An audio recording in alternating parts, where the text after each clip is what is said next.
You made it. Yes, sir. How was it? Very thrilled. It was a great reaction, I feel like. Yeah, the audience, you seem to have a fan club. Yeah, you do. All the first two rows up there. Thank you. So, my first question, humor me, it's weird. That sculpture of the saxophone at the end, where the heck is that? That's amazing. And how did you find it? Yes, so we actually shot all of Sound of Faith except for we did some pickup shots here in Greenhall for my actress Taylor. But so I used to go to a college. I played in a couple of their marching bands and concert bands. It's called Norrön University, and they happen to have, outside of their music building, have a giant saxophone statue. So I'm like, that would be amazing to shoot there. And I know Chloe Thompson, shout out to her, awesome producer. We've been working for weeks to try to get that location. I think it was just a few days before we were able to shoot there. And then my dad, who's also certified as a drone operator, we were able to fly the drone around the saxophone safely. Did he fly the drone on that opening shot of, I think, the high school? He did. There was the high school, the church shot, which actually Travis edited the logo out, which is amazing. Great job. And then, then the last shot. There's 3 drone shots total. What's your heart for this story? What did you want to communicate to the audience?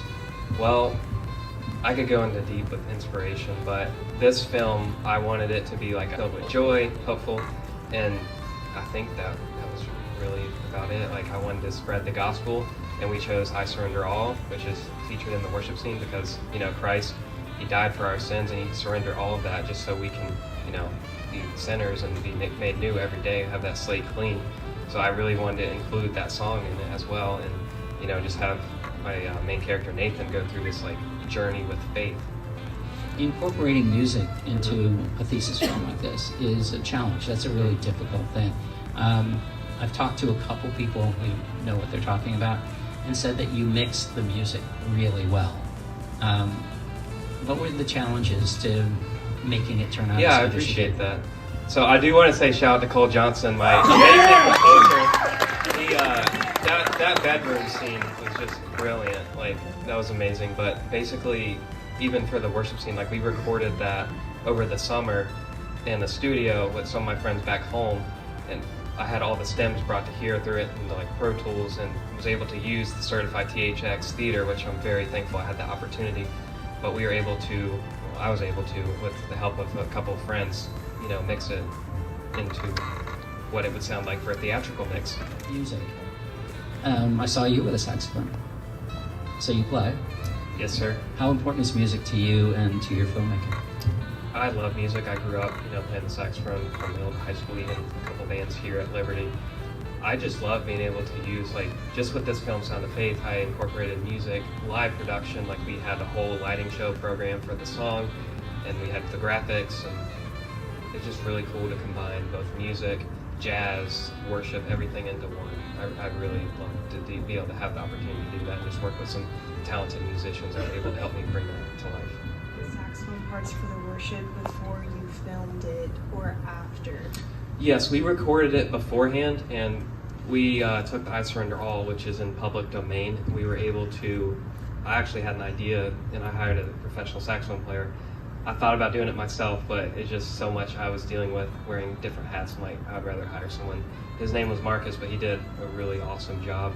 I was able to, I had a vision of how I wanted to, produce the song, and I said it would be cool to start with the saxophone solo and then swell into the song. If that answers your question, we filmed it ahead of time. So we shot for 4 or 5 days. Which day was your favorite? Definitely the worship scene.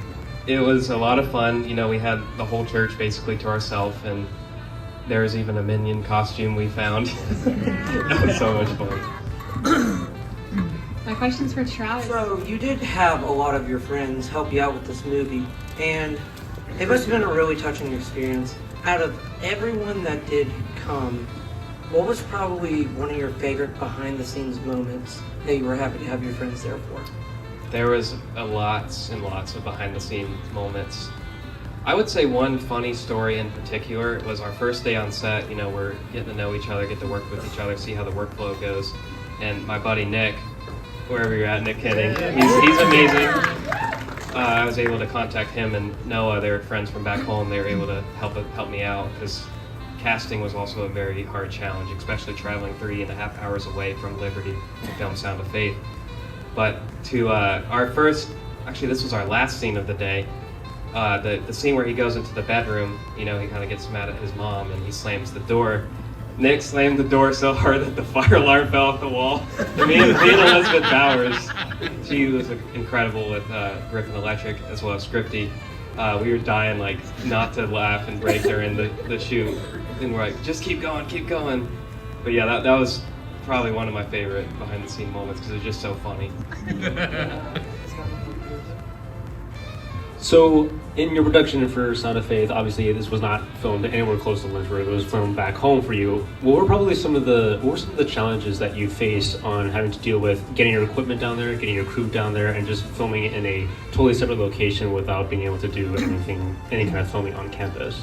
Well, the good thing was we had some Airbnbs open up. We were able to house everyone for about a week actually, and that was amazing. We found a very great location that was probably average about 15 minutes from each location that we were filming at. And also a lot of the locations, especially like the church and the high school, we had just a lot of space where we were able to store equipment. But it was really funny because we had, going down to North Carolina, we had at least 4 cars full of equipment going down. And by the way, we recommend them not to do that.